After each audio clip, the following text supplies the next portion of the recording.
Yes, this is 100 words per minute dictation. Let us start. I would like to thank the Finance Minister for the opportunity he has given to us to introduce this motion in this House this day. We take note of the economic program outlined by the Prime Minister a few days ago. We also take note of the fact that the Finance Minister has asked us to take into account not only the statement that is laid on the table of the House listing the 20-point program by the Prime Minister, but also to take into account the current economic situation, a review of which I think was presented to the House the other day. That is what I propose to do. If you permit me, I would like to divide my speech into two parts. One that will deal with the 20-point program and the economic survey taken together, and then the other going beyond the 20-point program and possibly even the economic survey into a long range perspective of what we want to do as far as the economic development is concerned.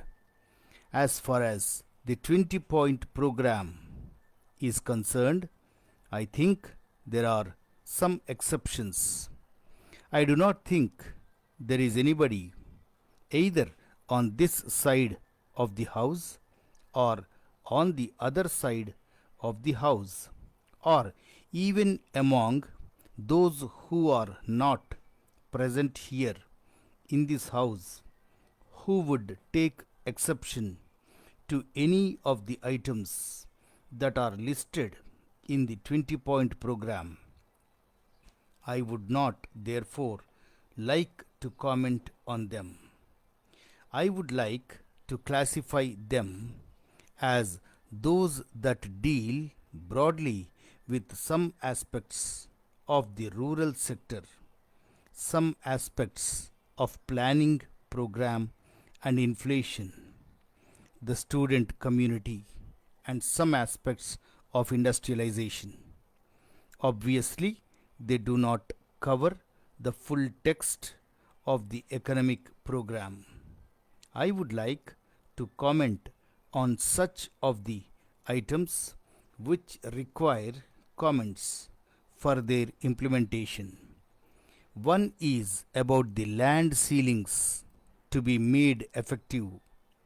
I understand from the current economic survey that the central government have written to all the state governments to see to it that the land reforms legislations which have been introduced and passed are implemented by them. I would like to know from the minister whether we will get a white paper on this in this house or do we get a document.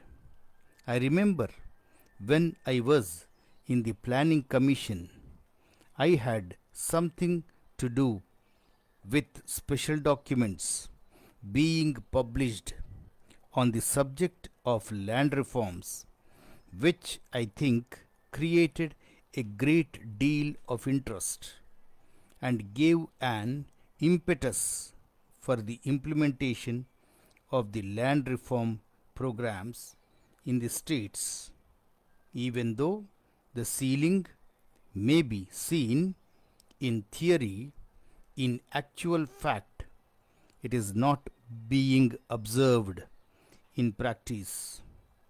I do not have to go into details. How do we know whether they are observed in practice unless we have some local machinery such as the village committees or committees of people dealing with the local areas before whom suggestions are made to have a watch over it. Many suggestions have been made, and I do not want also to take much time of the House because in the evening the Finance Minister has to speak. I would like to give a few suggestions because of the economic program and the emergency measures have been welcomed by the people. Now, the fear in the mind of the people, especially the common man, is supposing this emergency is removed. What will happen? They want these emergency measures to continue, and for that, I think this 20-point program will be quite helpful and a guiding factor. The basic things which people expect from this 20-point program are shelter, food, cloth, housing, and employment. This is the minimum which the people of this country expect. There is another aspect on which I want to place my views before this House, and that is about women. There is a lot of unemployment among women.